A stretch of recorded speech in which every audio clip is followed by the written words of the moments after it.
자, 역사를 가장 역사있게 가르친다고 자부하는 황현필입니다.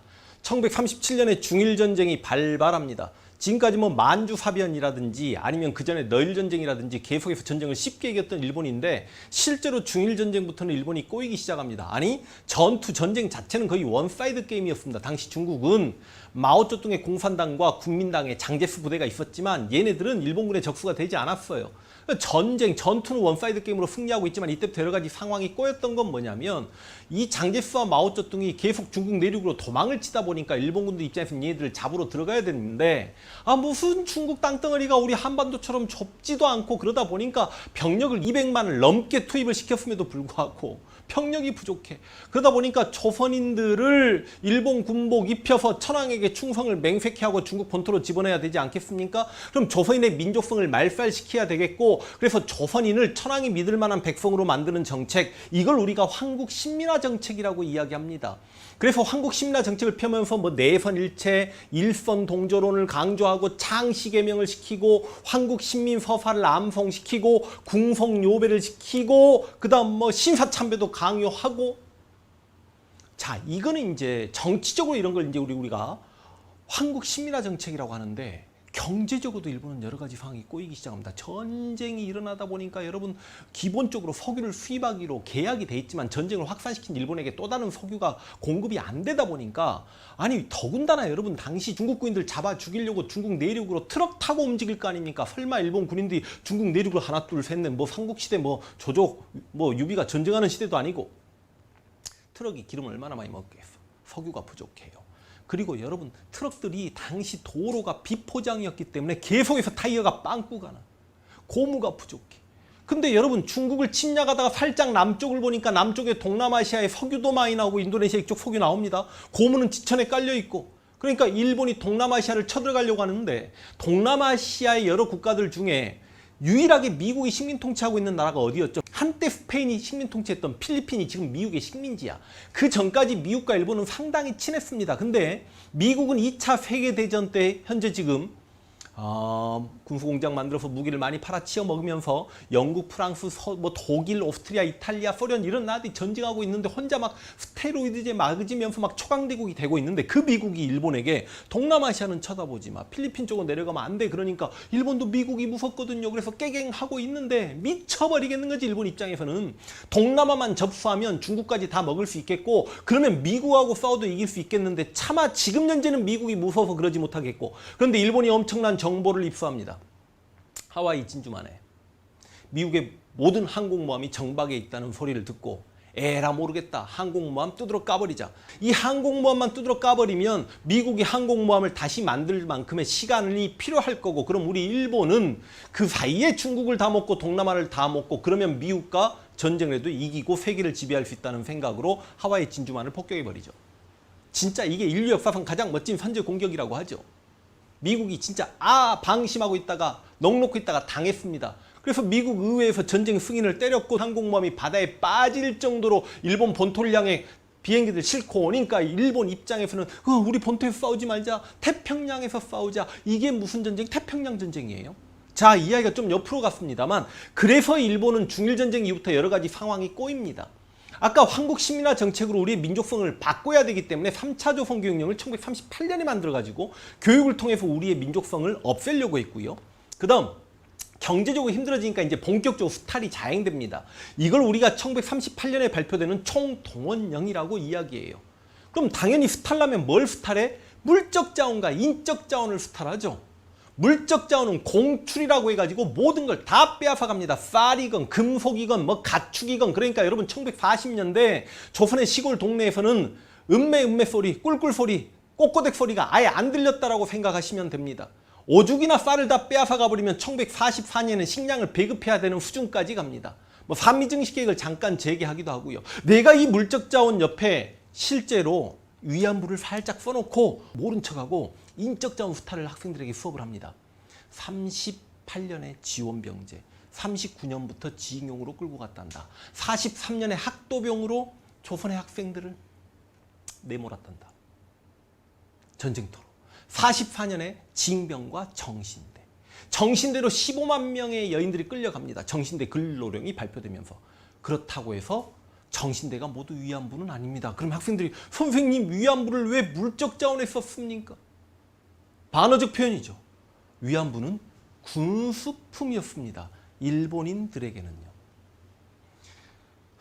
실제로 군수품 목록을 봐도 위안부 몇 개라는 기록이 실제로 드러납니다. 여러분, 군수품은 어떻게 취급돼야죠? 예를 들어서 우리 조선인 위안부들은 상당히 군수품 취급을 당했고요. 전쟁에서 승리한 지역에서 여인들을 끌고 와서 동남아 여인들이나 유럽 여인들은 거의 전리품 취급을 당했죠. 전리품과 군수품은 어떻게 해야 되죠? 태평양 전쟁에서 일본이 미국에게 밀립니다. 군수품을 적에게 넘겨줘서는 안 된다는 건 전쟁 상식이잖아. 그러니까 물론 착한 일본군들이 있었던 곳에서는 그 위안부들 데리고 함께 후퇴한 경우가 있었습니다만 거의 대부분 위안부들은 군수품이니까 적에게 넘겨줘서 안 되니까 가지고 후퇴하기 힘들면 소각시켜야 되는 건 당연한 거 아닙니까? 그러니까 그 위안부들을 그냥 총살시키고 바다에 밀어서 바다에 빠뜨려 죽여버리고 산채로 생매장시켜버리고 살아남은 위안부 할머니가 어떤 증언을 하셨죠? 자, 어떤 일본군 장교가 일본 군인들에게 몇 명에게 자, 위안부들 산으로 끌고 들어가서 총살시켜. 또 위안부도 이제 끌고 갑니다. 일본 군인들이. 근데 그 일본 군인들 중에서 착한 군인이 있을 거 아니야? 야, 내가 총을 하늘을 향해 쏠 테니까 너희는 그냥 숲속에 숨어 있어. 그러다 우리가 철수하고 난 다음에 미국이 이 섬에 들어오면 헬프미 살려주세요 하고 도와주세요 하고 나타나면 당신들 살 수 있어. 그렇게 해서 살아남은 위안부 할머니의 숫자가 그렇게 많지 않습니다. 자, 보통 제가 이렇게 이야기하면서 이 위안부 할머니들의 치욕과 수치, 전쟁터에 군인만큼 불결한 집단이 어디 있습니까? 근데 하루에 10명 가까운 그 군인들을 상대해야 되는 위안부 할머님들. 그러니까 실제로 일본이 패퇴하면서 이래저래 죽음을 당하기도 전에 병 걸려서도 굉장히 많이 돌아가시죠. 그럼 우리 입장에서는 이 위안부에 대한 분노감을 느껴야 될 텐데 이 젊은 놈의 자식들이 일본 야동이나 보고 희덕거리고 제가 보통 이렇게 수업을 한단 말이죠. 그럼 애들이 좀 민망해하고 얼굴도 빨개지고 그래요. 그렇다고 우리가 복수를 해야 되겠는데 똑같을 순 없잖아. 일본군처럼 야만성을 보일 순 없잖아. 이거 어떻게 하나 고민하고 있는데 내가 나름의 배용준 그리고 H.O.T? 한류. 그게 그래서 한류가 그렇게 고맙다. 배용준 씨가 가가지고요. 겨울연가 옛날 배용준 씨가 가가지고 일본 여인들의 150만 명의 정신이라도 빼앗아 왔다. 제가 이렇게 강의를 하는데 이 반일 정족주의에서는 이영훈이 와 위안부가 강제 연행된 사례가 없었다라고 이야기하고 그걸 100페이지에 걸쳐서 장황하게 여러 가지 수치를 들어서 설명을 했다라는 건 이건 뭘 의미하는 거죠? 굉장히 오랫동안 연구를 했다라는 거죠. 근데 우리가 너무 당연하게 상식으로 알고 있는 걸 그 부정하는 과정에서 100페이지짜리를 읽어 내려갔을 때 그 저의 심정을 한 페이지 한 페이지 진짜 마음속으로 이용훈 씨 많이 죽였습니다. 그래서 이번은 굉장히 길어질 것 같습니다. 30분 훌쩍 넘어갈 것 같고 재미가 없을 수도 있습니다. 이용훈 씨가 어떤 이야기를 했고 그래서 이런 것들이 왜 문제가 있고 하는 걸 다 들여다보면서 내가 이용훈 씨가 어떤 학자가 강제 연행설을 주장했고 성노예설을 주장했고 하는 걸 이용훈 씨가 언급하는 건 저는 언급하지 않겠습니다. 이용훈 교수가 언급하지 않았던 걸 제시하면서 당신 왜 이건 언급하지 않았어? 이래도 위안부가 성노예가 아니야? 위안부가 진짜 강제로 끌려간 게 아니라고? 저는 그렇게 한번 반박을 해볼 수 있도록 하겠습니다.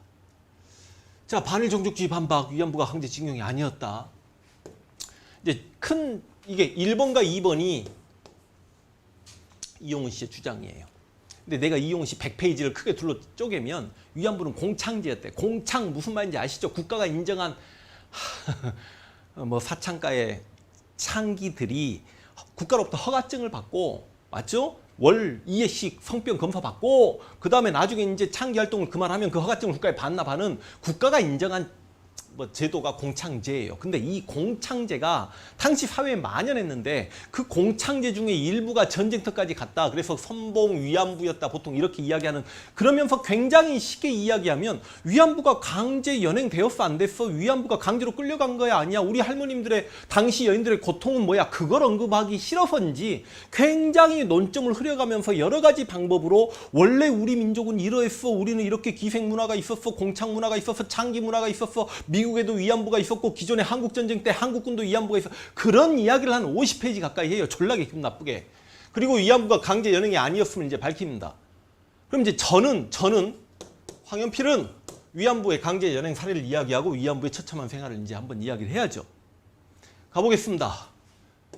공창제 최성봉 위안부 그래서 254페이지 갈등의 원인에 박근혜 정부가 일본 정부가 이 문제를 최종적으로 완전히 청산한다. 이게 병신조약이라고 했죠. 내가 이걸 뭐 지금 놀리면서 병신조약이라고 하는 게 아니야. 2016년이 병신년이잖아. 근데 우리가 얼마 받고 10억엔 받고 100억 받고 위안부 이야기는 더 이상 일본에게 언급하지 않겠다. 소녀상을 철거하겠다라고 했다니까요. 그러면서 박근혜 정부는 위안부 그 할머님들에게 허락도 받아내지 않고 양해를 구하지도 않고 그런 행동을 했다라니까요. 우리 1년 예산이 400조라니까요. 근데 100억을 받고 국가와 국민의 상처를 대통령 혼자 마무리하겠다는 게 말이 됩니까? 이게 너무 이해가 더러울 수 있겠습니다만 삼성과 재벌이 롯데가 재벌을 강간했어요. 그러니까 롯데가 재벌들이 시발 어떻게 이럴 수 있냐. 그러니까 삼성가가 미안하다. 이번에 갤럭시 10 신형 나왔는데 이거 하나 줄게.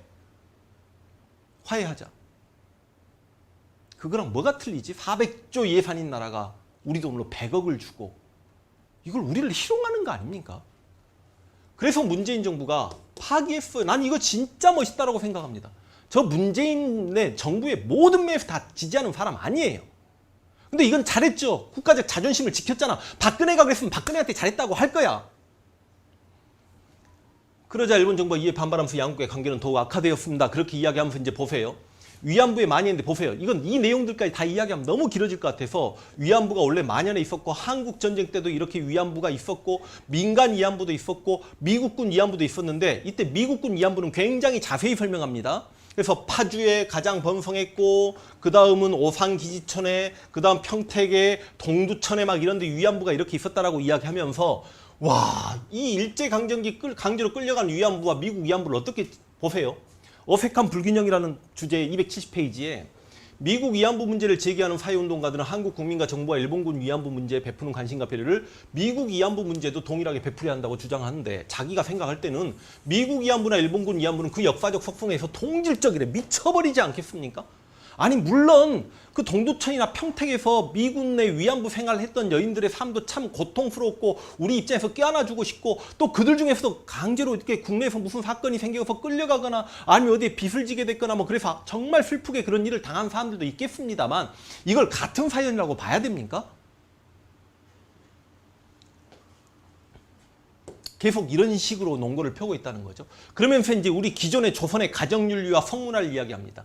아버지가 딸을 주선업자에게 창기나 얘기로 넘기는 건 단순히 빈곤에 쫓겨서만 아니었다. 그러니까 조선시대 그만큼 아버지들이 딸을 사랑하지 않았대요. 뭐 아무래도 그 당시 조선 후기는 가부장적이었고 남아 선호 사상이 있어서 뭐 딸을 뭐 여러분 우리 고려 원간석기 한번 생각해 보십시오.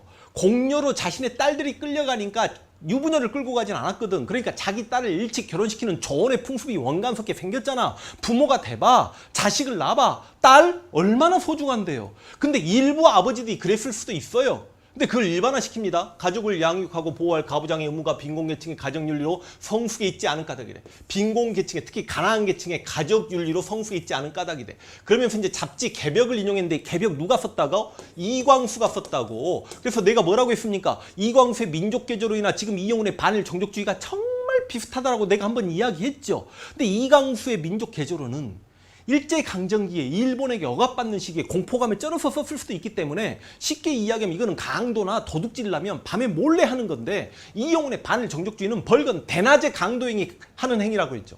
벌건 대낮에 범죄라고 했죠. 독립된 나라 대한민국에서 이게 뭔 짓거리냐고. 꼭 인용을 해도 그래서 이거 기분 나빠서 생략했습니다. 또 개벽의 내용 중에 이제 이 내용을 인용해서 이 개벽 내용 중에 경상도 출신의 창기가 많다. 경상도 지역이 원래 그래하고 경상도를 비하하고 있어요. 그러니까 문제는 뭐냐면 우리 위안부로 끌려간 여인들 중에 경상도 여인들이 많다는 건 그 지역 사람들의 성문하고 그게 특징 무슨 개벽의 내용 중 조선의 창기하면 누구나 경상도 여자를 생각한다는 지적은 어김없는 사실이었대. 그래서 1991년 일본군 위안부 문제가 터진 이후 자신이 일본군 위안부였다고 고백한 여인 170명 중에 경북과 경남이 97명이었대. 그래서 일본군 위안부 문제와 조선시대 강고한 신분 문제와는 무관한 현상이 아니었대. 다시 이야기해서 조선의 신분제도 저도 비판합니다. 문제 있어요. 근데 그 조선의 말도 안 된 그 신분제도 때문에 최하층민들이 억압받고 수탈당하다 보니까 아버지들이 딸들을 팔아넘기고 그 과정에서 이렇게 창기들이 많이 양산되고 어찌 보면 일제강점기에 일본의 전쟁터로 끌려간 위안부들도 그래서 끌려갔다는 논거를 가난한 하층민이 딸을 파는 시대적 추세를 부추겼대요. 여러분 저만 화나는 거 아니죠 지금? 피디님 화나요? 진짜 화나죠? 이런 논거를 펴니다. 자, 그다음. 그래서 이광수의 팔려가는 딸들 인용해서 나를 팔아먹는 것은 그리 신기한 일도 아니다. 남의 딸이나 제 아내를 파는 일도 있는데 팔아서 먹는 놈도 있는 한편에 사다가 먹는. 그러니까 이게 여인을 먹다라고 표현했어요. 팔아서 먹는 놈, 사다 먹는 놈. 아, 이광수답죠. 이른바 얘기, 창기, 작부, 척 같은 것이다. 그들 모두 구례 신분적 사회와 이식된 근대 문명의 결합에 창출한 가부장적 권력이 그 성을 약취한 빈곤계층 출신의 여인들이었다. 1937년 이후 일본군 위안부도 물론이었습니다. 이건 이광수, 여기까지가 이광수, 그리고 이거는 이제 이용훈 이야기예요. 그리고 이제 저항과 탈출은 진짜 화났습니다. 그렇다고 여인들이 울면서 또는 매를 맞으면서 끌려가기만 한 것은 아니었다. 부모가 파니까 그렇게 끌려가기만 한 게 아니었대. 매를 맞고 끌려가. 그들은 저항했대. 근데 이 저항이라는 게 끌려가기 싫어서 하는 저항이 아니라 당시 말도 안 되는 아버지 밑에서 두드러 맞고 아버지에게 무시당하고 교육받지 못해서 더 나은 삶의 기회를 찾아 스스로 위안부가 되기 위한 저항이었대. 보세요, 문맥을. 가나에 찢든 집을 뛰쳐나가기도 했대. 가부장의 무지막한 폭력으로부터 탈출하기도 했대. 완전히 조선은 뭐 부모 자식 간에 자식을 사랑하는 마음이 1도 없는 민족으로 지금 묘사를 하고 있죠. 이러한 시각에서 여인들이 공창으로 향한 길은 전체상을 조망할 필요가 있습니다. 내가 흥분을 그만해야 되는데. 그리고 이제 위안부, 그러니까 100페이지짜리를 제가 지금 압축해서 보여드리고 있는 거예요. 위안부 강제 연행이 아니었대. 공창제 군사적 편성을 보면 위안부는 이제 150명당 1명이니까 보통 하루에 10명 정도, 그리고 뭐 이용우는 4명에서 5명 정도라고 이야기하는데요. 그래서 일단 150명 중에 1명 비율로 충당이 되는데 당시 일본군이 이렇게 동남아까지, 그 다음 저기 오세아니아, 호주, 뉴질랜드 이쪽까지 해가지고 그 다음 남태평양까지 해가지고 280만 명인데 계산을 때려보면 280만 명에 달하는 일본군인데 150명 중에 1명이면 18,000명 나와요. 계산 빨리 해보시면 18,000명의 위안부가 나옵니다. 근데 제가 이제 이 내용은 좀 생략을 했는데 이 18,000명 위안부 중에 조선인 출신 위안부가 20%밖에 안 된다는 게 이영훈의 생각이에요. 20%면 한 3,600명 정도 되는데 자기가 생각해도 너무 줄인 것 같아. 왜냐하면 주변 여기저기 위안부들이 이때 조선인은 몇 프로였다 그 기록을 산정해보면 아무리 생각해도 좀 10,000명에 육박하거든요. 그러니까 그래 2배 정도 잡아서 한 7,200명 정도로 이영훈이 짐작을 하고 있어요. 위안부로 끌려간 조선 여인들의 숫자를 적게 잡아. 그럼 이건 최소 숫자일 거야. 이영훈이 이야기했으니까. 강제연행이 아니었다고 뭐라고 이야기하냐면, 자, 가장 심각한 오해는 위안부들에 관한 강제 연행되었다는 건데, 헌병이 길거리 걷는 여학생이나 밭에서 일하는 여인을 노예 사냥하듯이 저는 진짜 이런 일도 있었다라고 생각합니다. 그리고 보여드릴게요. 강제로 끌고 왔다는 시기다. 이런 이야기를 맨 처음 그럴싸하게 꾸며낸 책까지 쓴 사람이 있는데 놀랍게도 일본인이다. 요시다 세이지라는 사람이 나의 전쟁 범죄라는 책을 통해서 1943년 부하 6명과 제주도 성산포에 들어가 단추공장에 일하는 여인 16명을 위안부로 끌고 간 적이 있었대요. 여러분, 이 내용이 그대로 몇십 페이지 뒤에 또 나옵니다. 이용훈에. 근데 여기는 지금 단추 공장에서 16명이라고 나오는데 당시 제주도 성산포에서 전체는 205명을 끌고 왔다는 기록이 다시 한번 나와요. 이 책에 그렇게 나옵니다. 이용훈도 그걸 인정을 해요. 205명. 그래서 205명을 끌고 가니까 남편들이 막 못하게 자기 마누라가 끌려가는데 그걸 어떻게 용납합니까? 그러니까 개머리팔로 남편들을 내려치고 여인들을 다 끌고 갔다라고 자기 고백을 했습니다. 그런데 이용훈이 그래서 이 책이 한국인에 큰 충격을 줬는데 이후 위안부 문제가 터진 데 큰 역할을 했는데 그렇지만 그것은 거짓말이었대. 왜? 책이 출간된 다음 제주도의 향토사가와 기자들이 관련 증언을 청취하려고 했지만 성산포 주민들은 그런 일이 없다고 부정했대. 이용훈 씨한테 물어보고 싶어요. 일본인이 오히려 정직하고 한국인이 거짓말을 훨씬 잘한다며. 일본하고 한국하고 비교해서 뭐 1250배인가 그 숫자 나왔잖아요. 위증죄의 숫자가. 내가 바로 전편에 지금 촬영했던 게 그거 아닙니까? 근데 왜 당신 편한 대로 여기서는 일본인 나의 전쟁 범죄를 썼던 이 사람은 거짓말이고 이 성산포 주민들의 거짓말은 선한 거짓말이죠. 솔직히 말하면. 근데 이들의 말은 또 100% 신뢰를 하죠. 무슨 말이냐? 여러분, 우리 역사학계가 일제강점기 정신대로 끌려간 여인들 또 그중에 많은 숫자가 실은 정신대 근로로는 44년인데 위안부는 제가 몇 번 언급했잖아요. 중일전쟁 때부터 37년부터 끌려가기 시작한다니까. 그런데 실제로 위안부 실체를 밝혀내고 싶었습니다. 근데 여러분 그게 쉽지가 않아요. 대한민국 사회가 해방되고 나서 50년대, 60년대, 70년대 얼마나 보수적이었습니까? 더군다나 여러분 40년대 위안부로 끌려갔을 때 다 10대 나이였단 말이야. 50년대 20대, 60년대 30대, 70년대 40대, 80년대 이제 50대가 돼가지고 결혼해가지고 신부를 모시기도 하고 자식이 있기도 하고 그다음 남편하고 이렇게 알콩달콩 살고 있는데 당신 위안부였습니까? 일제강점기 수백 명의 그 일본 군인들의 성노리개였습니까? 어떤 여인이 자식이 이제 엄마 학교 다녔어 하고 있는데 내가 실은 그랬습니다. 내 청춘 보상해주세요. 그 말을 할 수 있을까요? 저는 마찬가지였다라고 봅니다. 아니 이 주민들이 이렇게 치욕을 당했는데 어찌저찌해서 몇 분이 살아서 돌아오셔가지고 입을 다문 채 그 가슴 아파하면 살고 있는데 과거를 캐물으면 우리 동네 주민들이 그때 여인들이 그랬어요. 저 집 아줌마가 그랬어요 라고 누가 그렇게 이야기할까요? 이런 말도 안 되는 상황을 일본인 그래서 자기가 이거 거짓말이야 라고 이야기할 수 있는 것만 예시를 들었어요. 그것도 이 성산포 주민들이 그런 일이 없었다라고 착한 정말 선한 어쩔 수 없는 거짓말 때문에 이건 진실이어서 이건 거짓말이다. 그럼 다른 일본인들이 얼마나 많은 책들, 그러니까 그만큼 그 시대에는 한국인은 문맹이 많았고 일본인들이 지식인이 많았던 건 팩트고 사실이잖아. 일본인들이 고등교육을 받았으니까. 그러니까 그런 기록조차도 우리는 남기지 못했어요. 또 하나 지금 제가 막 이렇게 영상 촬영하면서 생각난 대로 이야기하는데 1945년에 8월 15일 날 우리가 해방을 맞이하는데요. 우리 국민들이 너무 착해. 미국이 언제 진주하냐면 메가더 포고령이 45년 9월 7일 날 발표되고 9월 8일 날 미군이 인천에 상륙하거든요. 그리고 9월 9일 날 가가지고 조선 청독부에서 일장기가 내려오고 성조기가 올라가거든요. 그럼 우리가 해방을 맞이하고 실제로 일본 아이들이 미국에게 완전히 항복하는 모양새를 취하는 건 거의 여러분 20일 동안 우리 국민들 너무 착해. 여운형이 건준 만들고 치안대를 만들기도 했지만 진짜 어디 막 수백 명, 수천 명 쳐들어가가지고 청독부에 군인들 다 두드려 패고 일제강점기 여러 자료들을 우리가 확보하고 했어야 되는데 그러지 못했어요. 무슨 말이냐? 8월 15일 날 해방을 맞이하고 일본이 항복문서에 사인한 건 9월 2일이네. 그럼 며칠 보름이란 간격 동안에 일본 아이들은요 나중에 이제 전범 재판을 받아야 되는데 자신들이 잘못했던 기록은 싹 지워버리지 않겠습니까? 그러다 보니까 강제 연행에 대한 기록이 별로 없다라는 거예요. 여러분, 역사는 기억하는 자들이 사라지면 왜곡됩니다. 어떤 시대를 살았거나 어떤 사건을 경험했던 사람들이 사라지면 역사는 왜곡된다고.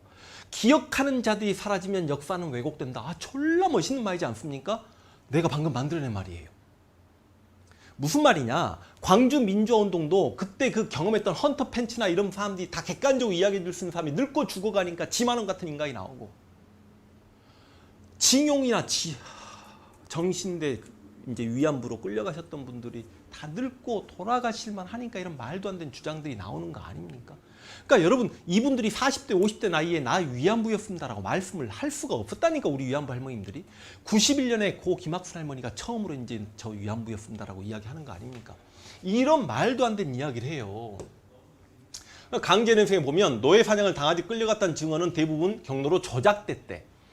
자세히 설명하겠지만 여인들은 공창으로 향한 길은 주성업자들이 가난한 계층의 호주에게 약간의 전차금을 제시하고 취업 승낙서를 받아 딸을 때리고 가는 과정인데 때론 참 이렇게라도 표현해줘서 고맙네 이용 교수. 때론 좋은 곳에 취직시킨다는 가머니설의 속임수가 동원되기도 했대. 이게 제일 문제지. 아니 설령 부모들이 가난하니까 전차금 돈을 받고 자기 딸을 취업시켜준다고 하니까 보냈어요. 딸하고 헤어지는 게 슬프지만 너도 가서 돈을 벌거라. 우리 가정이 이렇게 해야 되지 않겠니? 네 오빠 공부해야 되지 않겠니? 보냈어요. 근데 설마 부모가 자기 딸이 전쟁터로 끌려가가지고 하루에 그 말도 안 되는 일본 군인들의 성노리개가 된다는데 그거 알고 파는 부모가 몇 명이나 됐겠습니까? 딸은 그거 알면 갔겠습니까? 울면서 매일만 끌려갔대. 가난과 폭력이 지배하는 가정을 벗어나 도시로의 신생아를 향하는 설렘도 있었대. 맞아요. 한때는 정신대 니꼬르 위안부 이런 인식을 가지고 있었습니다. 근데 정신대로는 굉장히 많이 끌려갑니다. 이렇게 정신대로 끌려가신 분들은 쉽게 이해하면 공장이나 여기저기 굉장히 일을 하고 월급도 제대로 받는 분도 많아요. 근데 정신대로 끌려간 일부를 이런 표현까지 하면 안 되지. 세상에 어찌 그런 일이 있을 수 있냐는 겁니다. 그런데 보세요. 이용훈이 뭐라고 했냐면 지금까지 그런 사례는 단 한 건도 없대. 그러니까 정신대 중에 위안부로 끌려간 사례가 단 한 건도 없대. 말이 되는 소리를 해야죠. 정신대가 15만 명이 끌려갔는데 15만 명 중에 그 중에 위안부로 빠진 여인이 한 명이 없다는 걸 자기가 15만 명을 다 확인을 해봤나? 내가 그럼 좀 이따 한번 정신대로 왔는데 난 이렇게 위안부 생활을 하죠라고 이야기했던 사례를 일본인의 입을 통해서 내가 확인을 시켜드릴게요. 저 오늘 흥분하는 건 여러분 어쩔 수 없습니다. 지금 욕을 안 하고 제가 참고 있는 것 자체가 지금 용한 겁니다. 이거는요.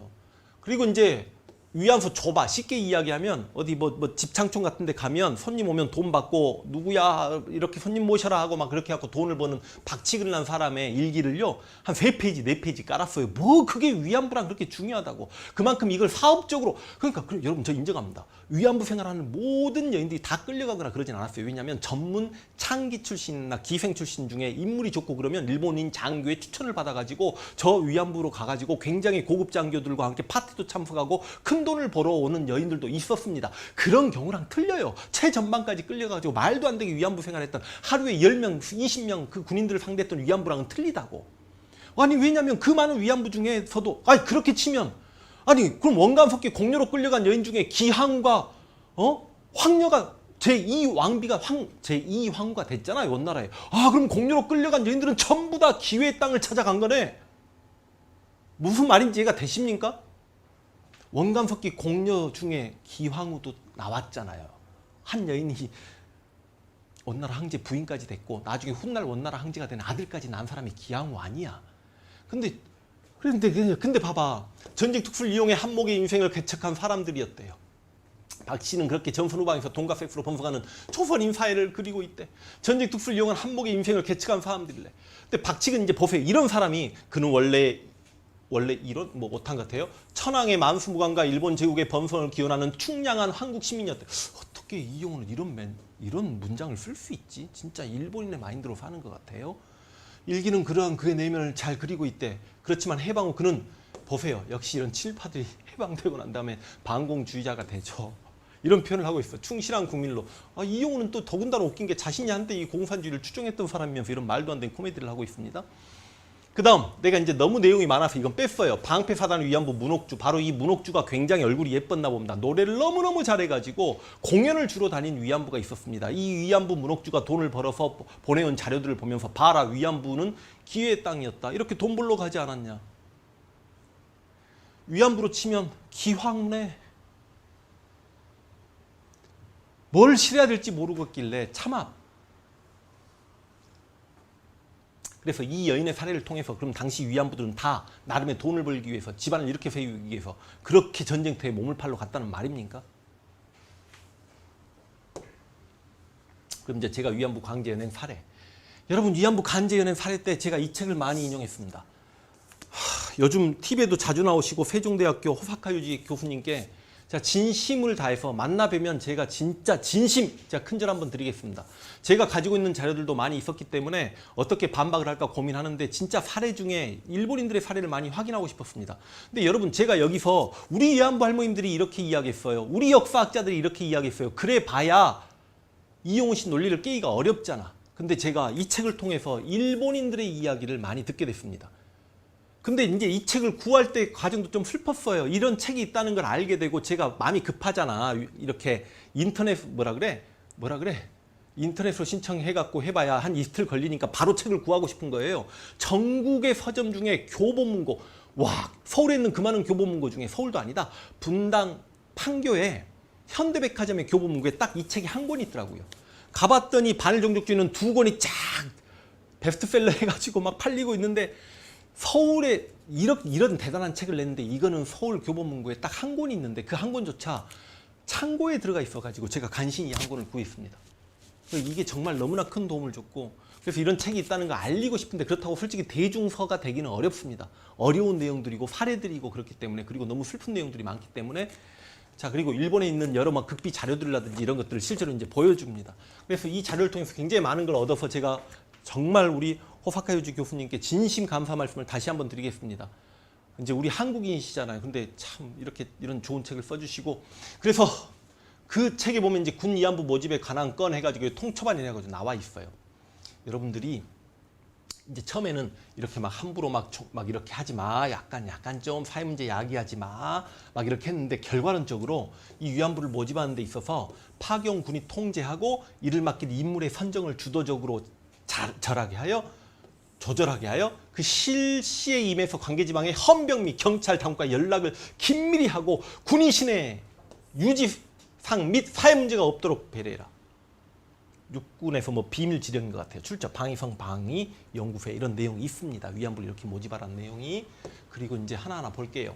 만화배 겐이라는 사람이 어느 날 군소집 영장이 와서의 자서전에 이런 내용이 있습니다. 내가 정든 위안부는 직업용 이름을 미사코라고 불렀다. 생가는 강원도 가장 가난한 농가였는데 어느 날 갑자기 면장이 와서 군의 명령이다. 국가에 대한 봉사로 딸을 내라. 무엇을 봉사라고 했는지 그 의미를 바로 알았기 때문에 부모는 두 손을 놓아 목청껏 아이고라고 되풀이해서 목소리를 냈지만 면장은 귀를 기울이지 않았다. 면장은 이면에 8명의 할당이 왔는데 우리 면에 딸이 5명밖에 없으니까 한 명도 용서가 안 된다고 정 떠지게 말했대요.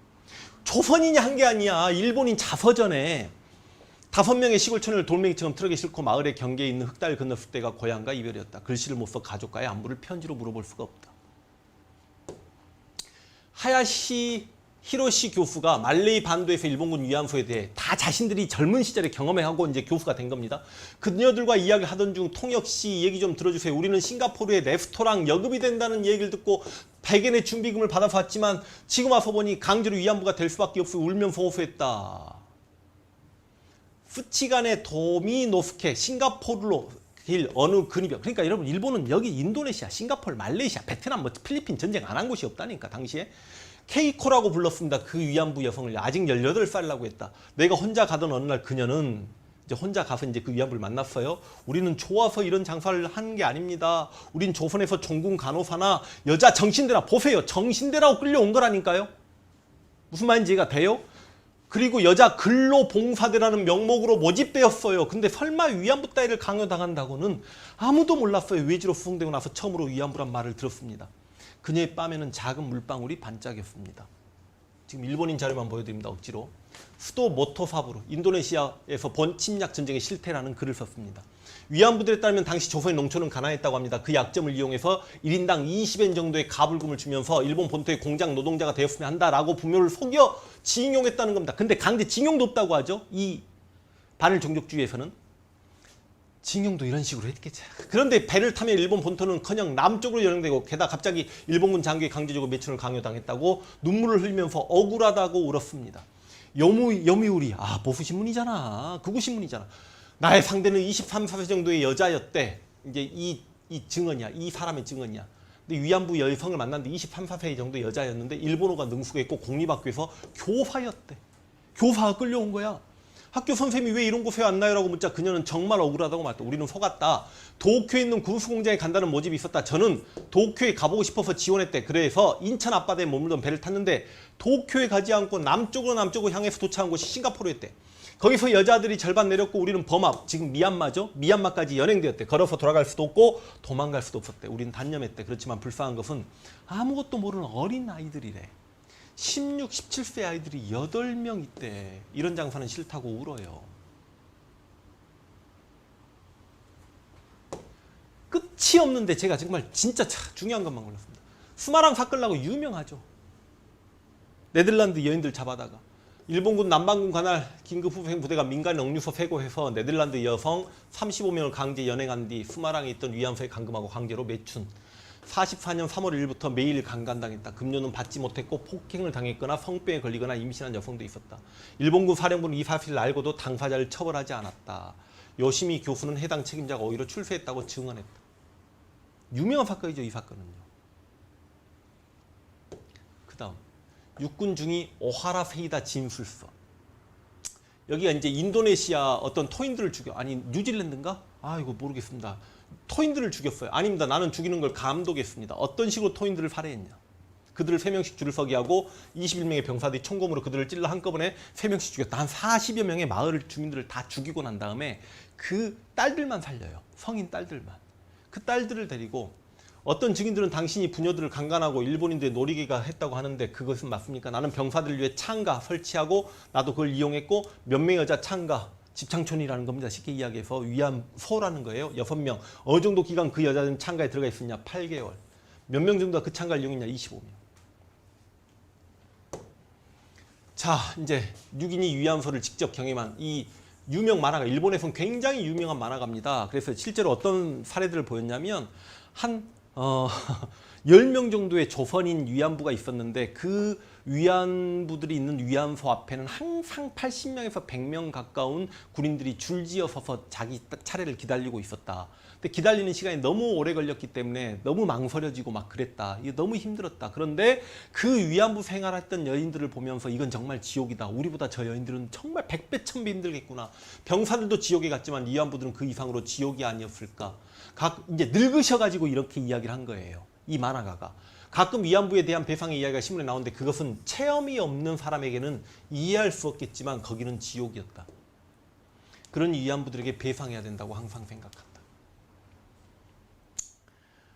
일본인 어떤 학자가 기존에 위안부 강제 연행 그리고 성노예설, 우리나라 역사학자들 성노예설, 이거는 이용 교수가 인정을 하지 않으니까 제가 빼버렸다니까요.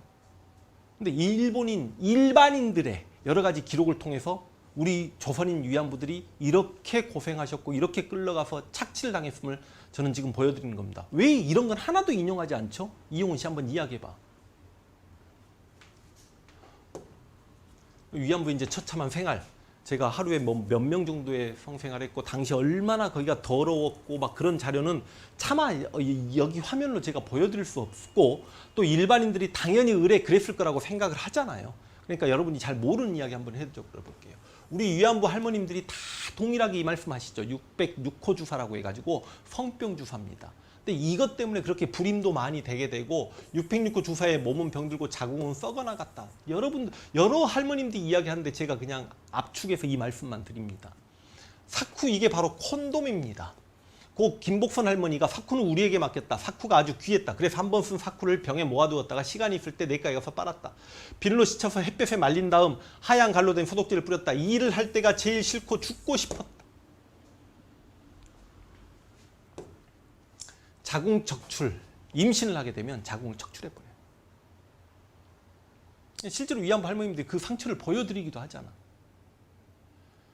인두질, 도망을 가다 일본군에 붙잡히거나 일본과의 성관계를 거부했을 때 인두질을 당했다. 이수산 할머니 탈출 시도하다가 일본군에 적발돼 인두로 온몸을, 이 사례도 굉장히 많습니다. 제가 한 가지만 실었습니다. 또 뭐가 했죠? 막 기모노 입히죠. 그래야 일본 군인들이 좋아한다고.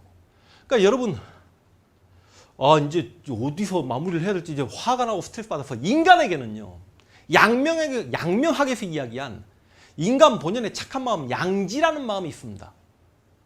측은지심이라고 들어보셨습니까? 이건 유교에서 이제 사단 칠정할 때 측은지심이라는 게 있는데, 도둑놈이 도망을 막 치고 있고 경찰이 쫓아오는데 갓난아이가 혹시나 막 우물가로 걸어가고 있으면 그 도망치는 바쁜 와중에도 아이야 그리 들어가면 우물에 빠진단다고 아이를 이렇게 들어서 옆으로 방향 틀어놓고 도망을 친다는, 인간의 선한 마음 양지, 누구나 그 선한 마음을 가지고 있기 때문에 양명학에서는 그 선한 마음에 다다르기 위한 노력을 해야 된다. 이걸 치양지설이라고 이야기합니다.